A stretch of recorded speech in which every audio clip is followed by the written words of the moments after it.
ಓಂ ನಮೋ ವಾಲ್ಮೀಕಿಯೇ. ನಮಸ್ಕಾರ ಬಂಧುಗಳೇ. ನಾನು ನಿವೃತ್ತ ಪ್ರಾಧ್ಯಾಪಕ ಡಾಕ್ಟರ್ ಅರ್ಜುನ್ ಪಂಗಣ್ಣವರ್. ಹೇ ಸೀತಾರಾಮ್ ವಾಹಿನಿಯ ವಾಲ್ಮೀಕಿ ರಾಮಾಯಣ ಅಂದು ಇಂದು ಚಿಂತನ ಕಾರ್ಯಕ್ರಮದ 422ನೇ ಸಂಚಿಕೆಗೆ ತಮ್ಮೆಲ್ಲರಿಗೂ ಸ್ವಾಗತ. ಇಂದಿನ ಸಂಚಿಕೆಯಲ್ಲಿ ತಾರಾಳು ತನ್ನ ಮಗ ಅಂಗದನೊಂದಿಗೆ ಓಡಿ ಬರುತ್ತಾ ಗಂಡನ ಮುಂದೆ, ಗಂಡ ನೆಲಕ್ಕೆ ಬಿದ್ದ ಜೀವ ಬಿಡ್ತಿರ್ತಾನೆ. ನೋಡಿ ಅಳ್ಳಿಕ್ಕೆ ಶುರು ಮಾಡ್ತಾಳೆ. ಅವನ ವ್ಯಕ್ತಿತ್ವದ ಗುಣಗಾನ ಮಾಡ್ತಾಳೆ.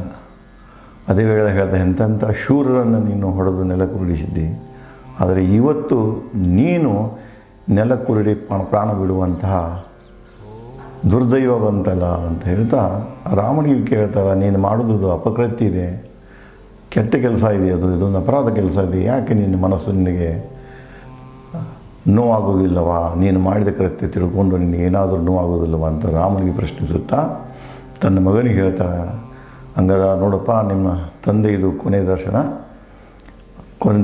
ತಂದೆಗೆ ವಿದಾಯ ಹೇಳು, ಕೊನೆ ದರ್ಶನ ಪಡೆದು ಅಂತ ಹೇಳಿ ತಾರಾಳು ಹೇಳ್ತಿರ್ತಾರೆ. ಅದನ್ನೇ ಮುಂದುವರಿಸಿ,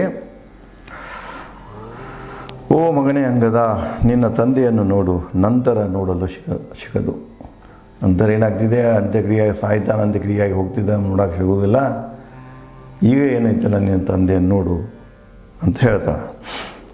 ತಂದೆ ಹಣೆಗೆ ಮುತ್ತಿಡು, ಅಪ್ಪನ ಹಣೆಗೆ ಮುತ್ತಿಡು, ಹೇಳು ಅವನಿಗೆ ವಿದಾಯ. ತಂದೆ ಹಣೆಗೆ ಮುತ್ತಿಟ್ಟು ಅವನಿಗೆ ವಿದಾಯ ಹೇಳು. ಇದು ರಾಮನೊಬ್ಬನ ಕೃತ್ಯವಲ್ಲ, ನಿನ್ನ ತಂದೆಗೆ ಮೃತ್ಯು ತಂದದ್ದು ಇದು ರಾಮನ ಕೃತ್ಯ, ರಾಮನೊಬ್ಬನೇ ಕೃತ್ಯವಲ್ಲ, ಇದರಿಂದ ಇನ್ನೂ ಹಲವಾರು ಜನ ಇದ್ದಾರೆ. ಅವರಿಗೆ ಹೇಳ್ತಾರೆ ಮುಂದುವರೆದು, ಸುಗ್ರೀವನ ಒಪ್ಪಂದವಿದೆ, ಸುಗ್ರೀವ ಸುಖವಾಗಿರು, ಮರಳಿ ಪಡೆದ ನಿನ್ನ ಪತ್ನಿ. ರಾಮನದಷ್ಟೇ ಕೃತ್ಯ ಅಲ್ಲ ಇದು, ನಿಂದು ಕೃತ್ಯ ಇದೆ ಸುಗ್ರೀವ. ಈಗ ಹೆಂಗಾರು ನೀನು ನನ್ನ ಗಂಡನ ಕೊಂದಿ ನಿನ್ನ ಪತ್ನಿಯನ್ನು ಪಡೆದು ಸುಖವಾಗಿರು ಅಂತ ಹೇಳ್ತಾಳೆ. ರಾಮ, ಕೊಂದಿರುವಿ ನಿನ್ನ ಸ್ನೇಹಿತನ ವೈರಿ, ರಾಜ್ಯ ಪ್ರವೇಶಿಸು.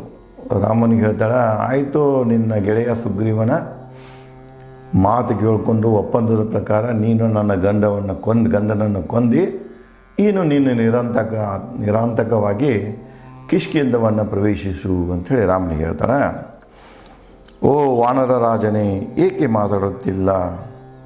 ನಿನ್ನ ಸಹಪತ್ನಿಯರು ನಿಂತಿಯರು. ಮುಂದುವರೆದು ಗಂಡಿಗೆ ಹೇಳ್ತಾರೆ, ಯಾಕೆ ಮಾತಾಡಕತ್ತಿಲ್ಲ? ವಾಲಿನ ಸಂಬೋಧಿಸಿ ಹೇಳ್ತಾಳೆ, ಯಾಕೆ ಮಾತಾಡ್ತಾ ಇಲ್ಲ? ನೋಡು, ನನ್ನೊಂದಿಗೆ ನಿನ್ನ ಉಳಿದ ಉಪಪತ್ನಿಯರು ಬಂದು ನಿಂತಾರೆ, ಅವ್ರುಗಳೇ ಮಾತಾಡು. ದೀರ್ಘವಾಗಿ ನಾ ಶೋಕಿಸುತ್ತಿರುವೆ ನಿನಗಾಗಿ ನಾನು ಬಡ್ಕೊಂಡು ಅಳ್ತಾ ಇದ್ದೇನೆ, ಮಾತಾಡ್ತಾ ಇದ್ದೇನೆ, ನೀನೇನು ಕಿವಿ ಕೊಡ್ತಾ ಇಲ್ಲ, ನನ್ನಗಡೆ ಮಾತಾಡ್ತಾ ಇಲ್ಲ ಅಂಥೇಳಿ ಅಳ್ತಾಳೆ. ತಾರಾಳ ಪ್ರಲಾಪ ಕೇಳಿ ನೆರೆದಿದ್ದ ಸ್ತ್ರೀಯರೆಲ್ಲ ಬಿಕ್ಕಿ ಬಿಕ್ಕಿ ಹತ್ತರು ಅಂಗದನ ಅಪ್ಪಿಕೊಂಡು. ಅಲ್ಲೇನು ಹೆಣ್ಮಕ್ಳೆಲ್ಲ ನಿಂತಿದ್ರಲ್ಲ, ವಾಲಿ ಉಪಪತ್ನಿಯರು ಇದ್ದರು, ಬೇರೆ ಹೆಣ್ಮಕ್ಳು ಇದ್ದರು, ಅವರೆಲ್ಲರೂ ತಾರಾಳ ಪ್ರಲಾಪದ ಮಾತುಗಳನ್ನು ಕೇಳಿ ಎಲ್ಲರೂ ಬಿಕ್ಕಿ ಬಿಕ್ಕಿ ಹೇಳ್ತಾರೆ. ಅಂಗದನ್ನು ಅಪ್ಪಿಕೊಂಡು ಅಳ್ಳಿಕ್ಕೆ ಶುರು ಮಾಡ್ತಾರೆ. ನಾನೇನಾದರೂ ಪಕ್ಷಪಾತ ಕ್ಷುಲ್ಲಕ ತಪ್ಪು ಮಾಡಿದ್ದರೆ ಕ್ಷಮಿಸು ಎನ್ನ, ಓ ಶೂರ ವಾನರ ಕುಲದನೇ ನೆಂದಳು ತಾರ. ಗಂಡನಿಗೆ ಹೇಳ್ತಾಳೆ, ನಿನ್ನ ಪತ್ನಿಯಾಗಿ ಎಷ್ಟು ದಿವಸ ನಾನು ಇದ್ದೇನೆ, ನಿನ್ನ ಜೊತೆಗಿದ್ದೆ, ಎಲ್ಲ ಸುಖವನ್ನು ಹಂಚಿಕೊಂಡಿದ್ದೇನೆ. ಆ ವೇಳೆದಾಗ ನನ್ನಿಂದ ಏನಾದರೂ ನಿನ್ನ ಮ್ಯಾಗ ನಿನಗೆ ನಾನೇನಾದರೂ ತಪ್ಪು ಮಾಡಿದರೆ ಅದನ್ನು ಈಗ ಕ್ಷಮಿಸು ಅಂಥೇಳಿ ತಾರಾಳ ವಾಲಿಯನ್ನು ಕೇಳ್ಕೊಳ್ತಾಳೆ.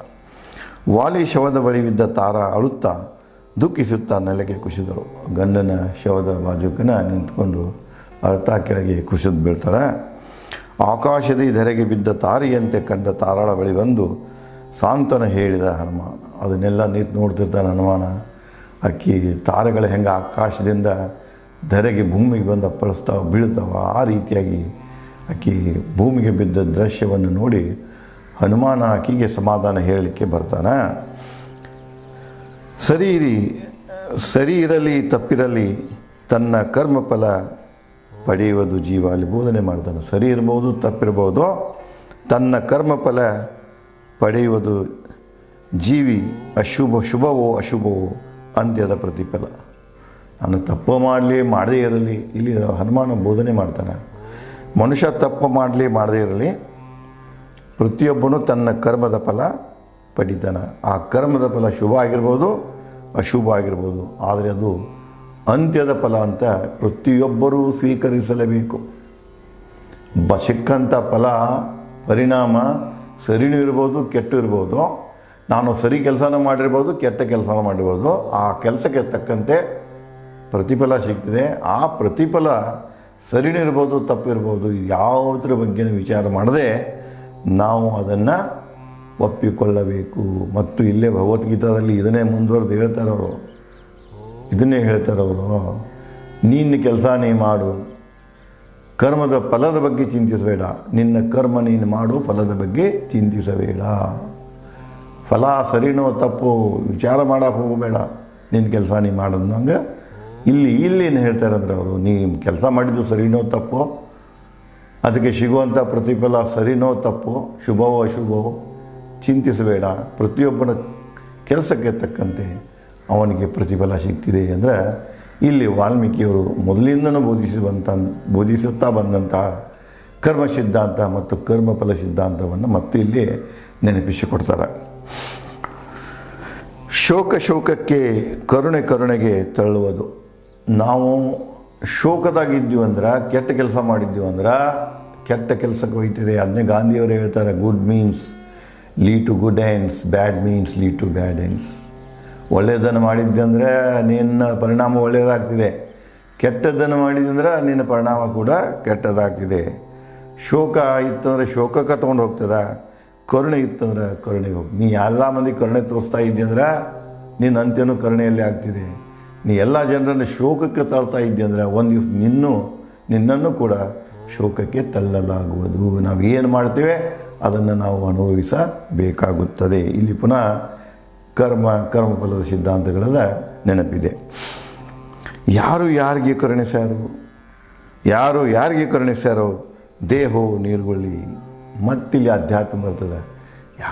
ಯಾರಿಗೆ ಕರುಣಿಸಿರ್ತಾರಪ್ಪ, ಇಲ್ಲಿ ಬದುಕನ ದೇಹನ ಏನಿದೆ ನೀರುಗುಳಿ ಇದೆ.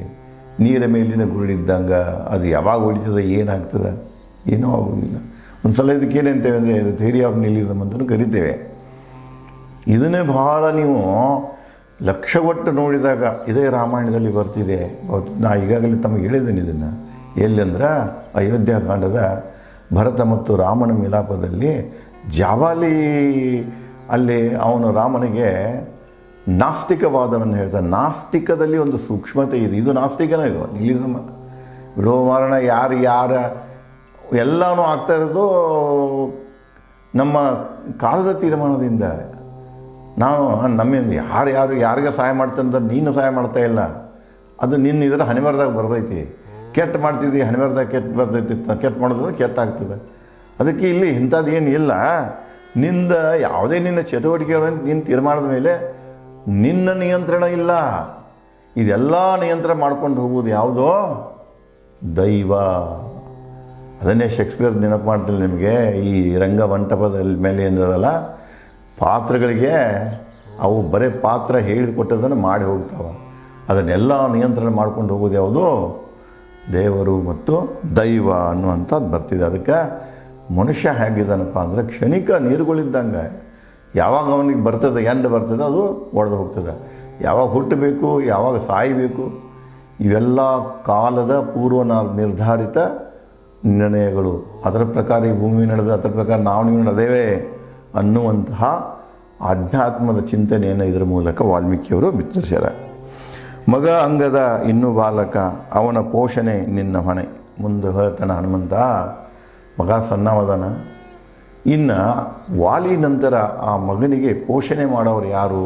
ನಿಯರ್ ಬೈ ರಿಲೇಟಿವ್ಸ್ ಯಾರಪ್ಪ? ಅತಿ ಸಮೀಪದ ಸಂಬಂಧಿ ಯಾರಂದರೆ ತಾಯಿ. ನೀನು ಜನ್ಮ ಕೊಟ್ಟಂಥ ತಾಯಿ ಇದೆಯಾ, ಆ ಮಗನ ಪೋಷಣೆ ಹೊಣೆ ನಿನ್ನ ಮೇಲಿದೆ, ಅದನ್ನು ನೀನು ನೆನಪಿಸಿಕೊ ಅಂತ ಹೇಳ್ತಾನೆ, ಸಮಾಧಾನ ಹೇಳ್ತಾನೆ. ತಂದೆಯ ಕಾರ್ಯ ನೆರವೇರಿಸುವಂತೆ ಮಾಡು. ಇನ್ನು ತಂದೆ ಕಾರ್ಯ ಏನು ಉಳಿದೈತಿ, ಅವ ಜೀವ ಬಿಟ್ಟಾನ, ಶವ ಆಗ್ಯಾನ, ಇನ್ನು ಅದನ್ನು ದಂಡಿಗೆ ಹಚ್ಚಬೇಕಲ್ಲ, ಅಂದರೆ ಅಂತ್ಯಕಾರ್ಯ ಮಾಡಬೇಕಲ್ಲ, ಅಂತ್ಯಕ್ರಿಯೆ ಮಾಡಬೇಕಲ್ಲ. ಅಂತ್ಯಕ್ರಿಯೆ ಮಾಡೋ ಜವಾಬ್ದಾರಿ ಯಾರ್ದು? ಮಗನದು.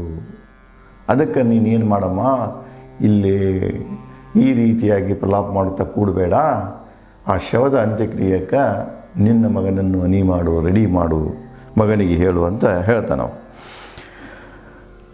ಮಾಡು. ಅವನ ಪಂಚತತ್ವಗಳ ಧರಿಸಿ ಧರೆಗೆ ಬರುವುದು ಹೋಗುವುದು ಸಹಜ. ಪಂಚತತ್ವಗಳು ಅದನ್ನೇ ನೀವು ಪ್ರತಿಯೊಂದರಾಗ ಬಸವ ವಚನ ಸಾಹಿತ್ಯದಲ್ಲಿ ತಗೊಳ್ರಿ, ಎಲ್ಲೇ ತಗೊಳ್ರಿ, ನಾವು ರಚನೆ ಆಗೋದ ಪಂಚ ತತ್ವಗಳಿಂದ, ಲೀನ ಆಗೋದು ಪಂಚತತ್ವಗಳಿಂದ. ಆ ಪಂಚತತ್ವಗಳನ್ನೇ ವಾಲ್ಮೀಕಿಯವರು ಬ್ರಹ್ಮಸತ್ವ ಅಂತ ಕರೀತಾರೆ. ಈ ಬ್ರಹ್ಮಸತ್ವಗಳೇನು ಪಂಚತತ್ವಗಳದಾವಲ್ಲ, ಇವು ನಿರಂತರವಾಗಿ ಚೇಂಜ್ ಆಗ್ತಾ ಹೋಗ್ತಿರ್ತಾವ.